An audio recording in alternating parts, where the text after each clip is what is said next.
Então, mais uma vez, nós saudamos a todos com a paz do Senhor Jesus. Amém. E vamos abrir as nossas Bíblias, Apocalipse, capítulo 2, de versículo 1 ao versículo 7. A palavra, eu não convido a igreja somente a ler a palavra, mas sentir essa palavra no coração, que certamente ela vai trazer bênção, ela vai trazer entendimento, ela vai trazer crescimento e ela vai mover o nosso coração a glorificar esse Deus tão maravilhoso. E eu começo lendo: escreve ao anjo da igreja que está em Éfeso. Isto diz aquele que tem na sua destra as 7 estrelas, que anda no meio dos 7 castiçais de ouro. Eu sei as tuas obras e o seu trabalho e a tua paciência, e que não podes sofrer os maus. E puseste à prova os que dizem ser apóstolos e o não são, e tu os achaste mentirosos. E sofrestes e tem paciência, e trabalhaste pelo meu nome e não te cansaste. Tenho, porém, contra ti, que deixaste a tua primeira caridade. Lembra-te, pois, de onde caíste, e arrepende-te e pratica as primeiras obras. Quando não, brevemente virei a ti e tirarei do seu lugar o teu castiçal, se não te arrependeres.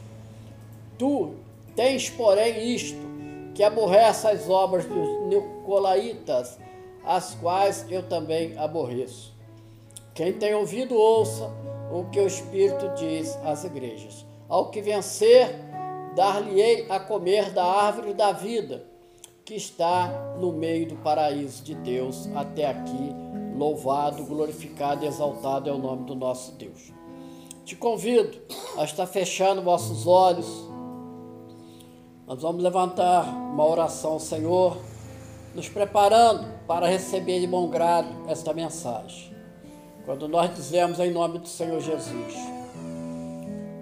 Pai poderoso, Pai de toda a eternidade, suplicamos em nome do Senhor Jesus que o Senhor possa preparar já o nosso coração, a nossa mente, para que venhamos a receber a mensagem nesta noite e que ela venha nos alimentar, nos direcionar, nos dar o verdadeiro sentido do porquê nós estamos aqui.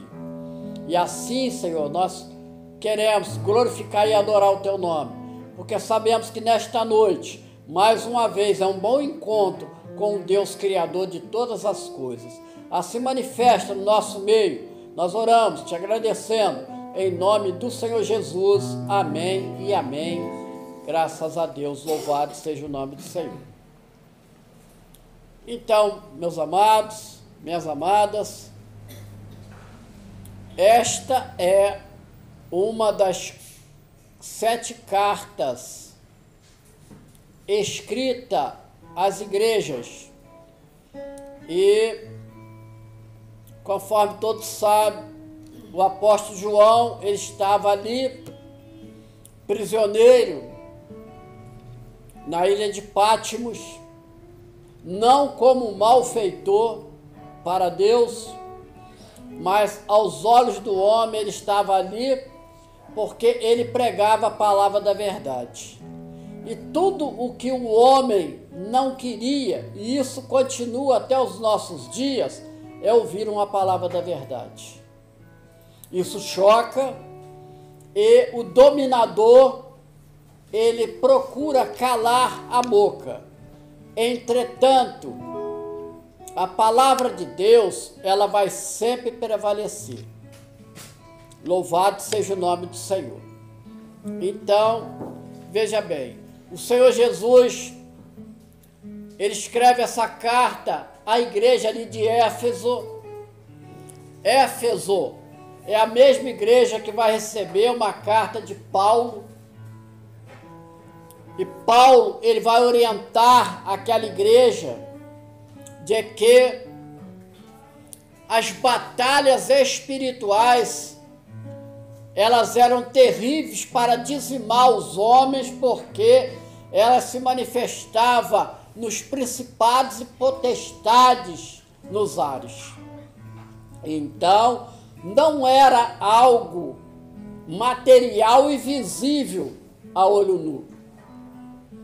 Então, ele traz as armas para vencer, que era colocar o capacete para proteger a mente, aonde se desenvolve a luta, era a couraça da justiça para proteger os órgãos, proteger o coração, o cinto da verdade, que é para que o homem seja preparado para a luta, calçados com o evangelho da paz, com a espada do Espírito, que é a palavra de Deus, sempre firme para rebater as astutas ciladas do inimigo.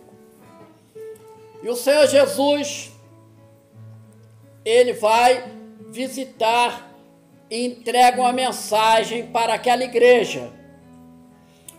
Quando ele diz, olha, eu sei as tuas obras.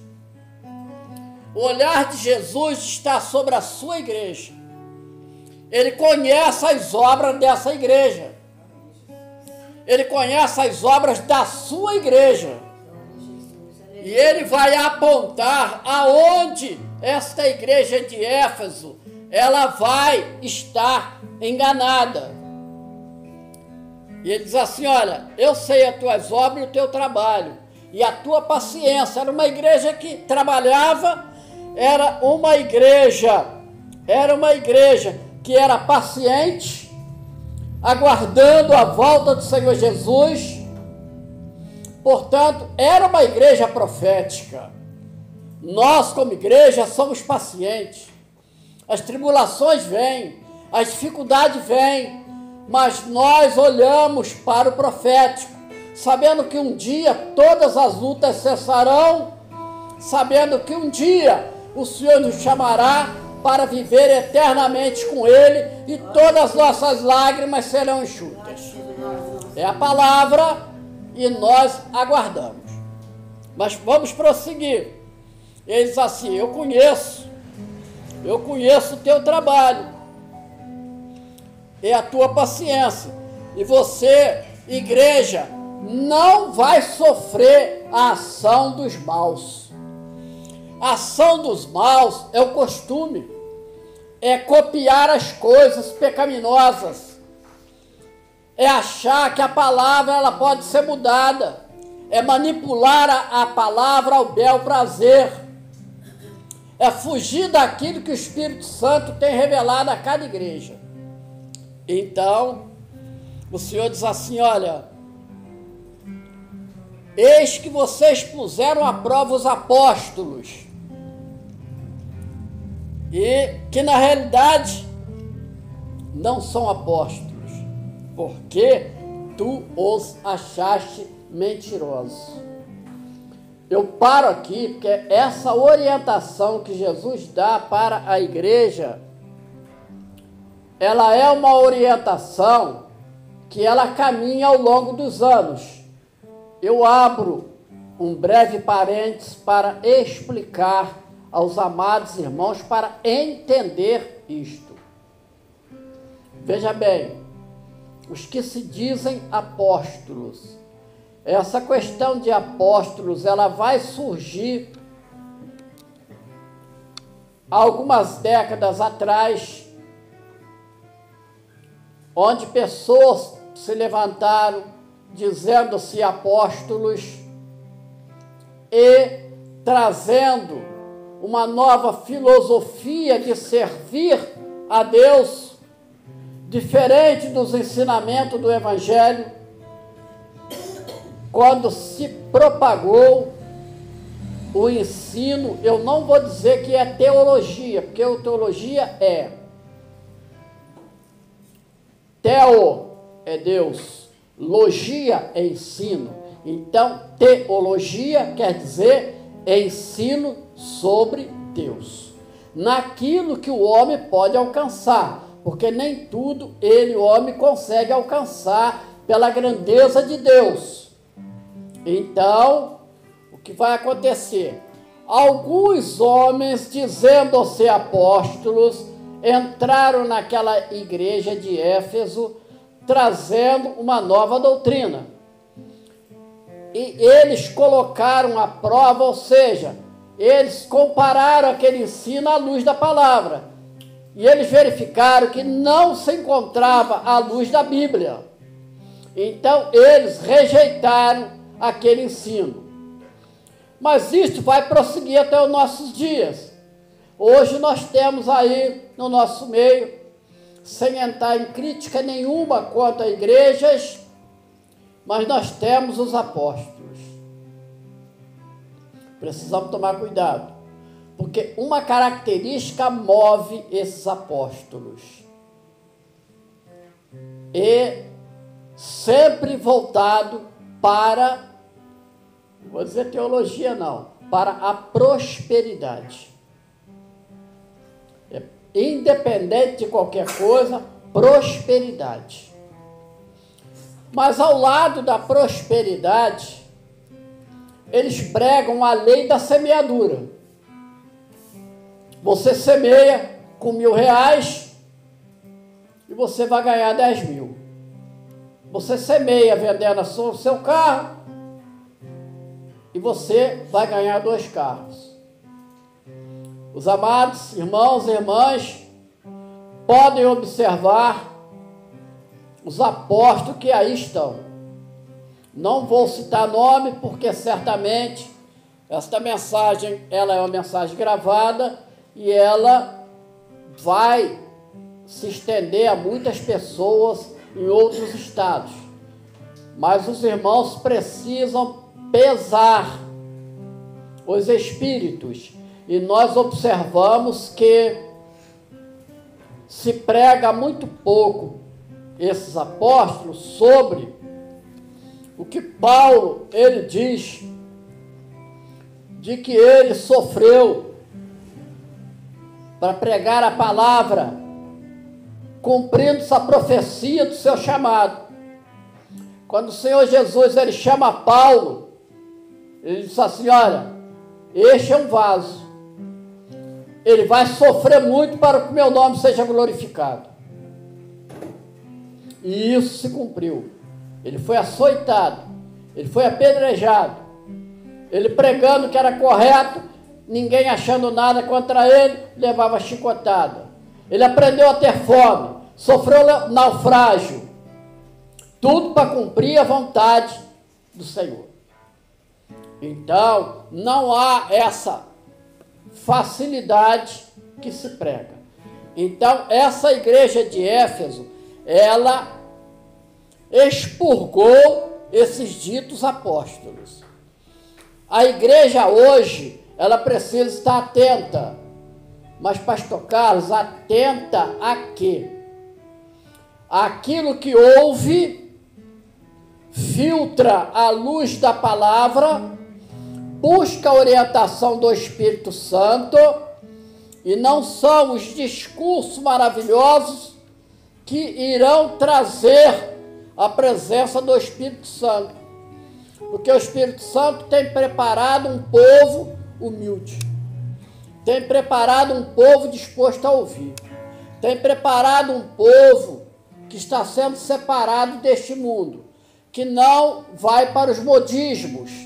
Eu sempre lembro os amados aqui que nós devemos renovar a nossa vida, o que Paulo vai escrever a carta aos Romanos no capítulo 12, 1 e 2, quando ele diz assim, não vos conformeis com este mundo, mas transformai-vos pela renovação da vossa mente. Amém? Posso ouvir um glória a Deus? Glória a Deus. Louvado seja o nome do Senhor. Então, veja bem, mas o Senhor Jesus, ele vai falar algo com aquela igreja de Éfeso, porque lembram-se que eu disse que ele vê todas as coisas, ele conhece tudo. Aquela igreja rechaçou aquela doutrina, aquele tipo de ensino que afrontava a palavra, mas há algo aqui que invadiu a igreja. Eu tenho, porém, contra ti que deixaste a primeira caridade. Nós trocamos caridade, também a mesma palavra, por primeiro amor. Ele dizia, igreja, vocês começaram muito bem. Vocês começaram a difundir a minha vontade. Entretanto, vocês se tornaram legalistas. Um dia vocês passaram a fazer, olha, agora todos terão que atender à autoridade do pastor, esquecendo-se que a autoridade é de Jesus na igreja. A autoridade é do Espírito Santo que fala aos nossos corações. E aquela igreja, ela havia abandonado esse primeiro amor. Eu tenho, porém, contra ti que deixaste o primeiro amor. Para nós hoje, igreja, é um alerta. Será que de certa forma, em algum momento, é para mim principalmente, será que por algum momento eu comecei a esquecer do primeiro amor? Quando eu amava a palavra de Deus, quando eu amava os irmãos, quando alguém me chamava nas casas, eu ia com todo carinho, com toda vontade. Será que o tempo não foi esfriando? É para nós pensarmos. E isso é com cada um de nós. Há muitos necessitados. E o Senhor, Ele vem e fala com aquela igreja. Olha, eu tenho contra vocês. Vocês recusaram falsa doutrina. Olha, vocês estão no caminho, estão na palavra. Mas há algo que vocês precisam corrigir. E esse algo é o amor. Porque o Senhor Jesus disse que sem amor nós não somos nada. Então, vejam bem, esse amor, ele tem que ser uma marca registrada do servo e da serva. Quando a irmã Wanda traz as duas irmãs, o que é isso? Não é uma carona, é um distribuir amor. Oh, aleluia. Glória a Deus, aleluia. Louvado seja o teu nome, Senhor. Glória a Deus. Então, meus amados, e o Senhor, Ele é tão maravilhoso que Ele vai falar com aquela igreja. Lembra-te, volta lá atrás, visita o seu passado, e você lembra de onde você caiu, aonde o seu amor acabou, aonde foi aquilo que te decepcionou, aonde foi que você passou a duvidar, aonde foi que você passou a não mais adorar e glorificar o nome do Senhor, aleluia. Olha só, que coisa maravilhosa, porque todos nós temos uma tendência, e o Senhor está dizendo algo que é muito particular nosso, porque nós começamos a trocar Jesus por pequenas coisas. É natural isso acontecer, porque no dia em que nós aceitamos o Senhor Jesus como nosso único e verdadeiro Salvador, nós não fomos arrebatados imediatamente para a eternidade. Nós continuamos a viver no mundo. Nós continuamos a viver com as velhas coisas. Nós continuamos a viver com aquilo que nos atraía, mas que por força da conversão nós fomos deixando para trás. Mas o mal, ele sempre teme voltar. Ele fica do lado. O inimigo de nossas almas, ele não consegue mais. Mas a palavra de Deus diz que ele anda em derredor. Entretanto, quem está ao redor é o Espírito Santo, aleluia. Amém. E é Ele que nos dá livramento, nos dá entendimento. Lembra, pois, de onde caíste. E agora, uma palavra que para nós, servos de Deus e servas, é um verdadeiro milagre. Move montanha, leva montanhas para o mar, dos problemas, de toda a dificuldade. É quando o Senhor Jesus diz assim: arrepende-te. Igreja, arrepende. Quantas vezes eu tirei a primazia de Deus, mas eu me arrependo.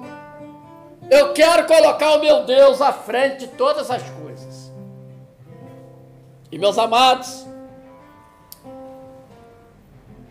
e o Senhor Jesus, ele exorta aquela igreja como está exortando cada um de nós. Exortar não é de forma alguma bater em ovelhas. Exortar é aquilo que um pai, uma mãe verdadeira, e aqui nós temos pais e mães verdadeiras, que é aquela que é capaz de... O filho está numa caminhada e de repente você está vendo que você está desviando, aí você vem, quando ele é menor, você pega na orelhinha dele e vai botando ele para o caminho. Puxar a orelha dói, né? Dói muito. Aí ele vem, até chegar de volta ao caminho. Quando ele cresce, você já não tem mais o domínio, ele acha que tem o domínio, mas o pai e a mãe estão sempre lançando o amor com o seu olhar, e aí o pai e a mãe dizem assim: olha, não te convém, mas eles fazem. Isso não convém, mas eles vão fazer. Mas não te convém, eles vão fazer. Mas eu digo para vocês o que o Senhor Jesus está falando: o seguinte: o filho não faz, mas o amor da mãe acaba? Nunca. Ela está sempre olhando para aquele filho bebezinho. Um dia embalei, um dia ele esteve tão próximo, e isso é até o último dia. O Senhor Jesus disse assim: pratica essas primeiras obras, o amor. Se você não praticar, estamos encerrando, se você não praticar, é a palavra do Senhor, se não praticar o amor. Por que isso, meus amados? O Senhor Jesus, ele disse assim: olha, eu queria relembrar a igreja. O Senhor Jesus não disse qual é a forma que nós seríamos conhecidos pelo mundo. Ele não disse que seria através dos bens materiais. Ele não disse que seria através da nossa valentia. Ele não diz que seria através do nosso status quo, né? Não, ele não disse isso. Ele disse que nós seríamos conhecidos pela marca do amor. Amém. Um crente que não tem misericórdia, misericórdia vem de mísero, córdia de coração. Ele é mísero de coração, mas ele é afortunado em dar o amor. Olha que coisa maravilhosa. Então, o Senhor, ele diz assim: olha,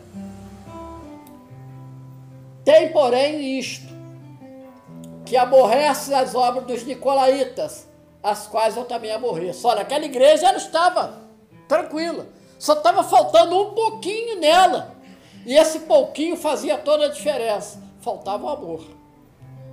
Não adianta nós sermos: eu sou crente, eu sou evangélico, sou isso, sou aquilo, mas se não tiver o amor, é como o sino que... Vou comparar aqui o sino, ó. Eu vou bater no sino. Vamos supor, exemplando que isso aqui fosse um sino. Bati no sino. O que aconteceu com o sino? Nenhum barulho. Ele não tinha. Assim é a nossa vida. Sem amor não tem como.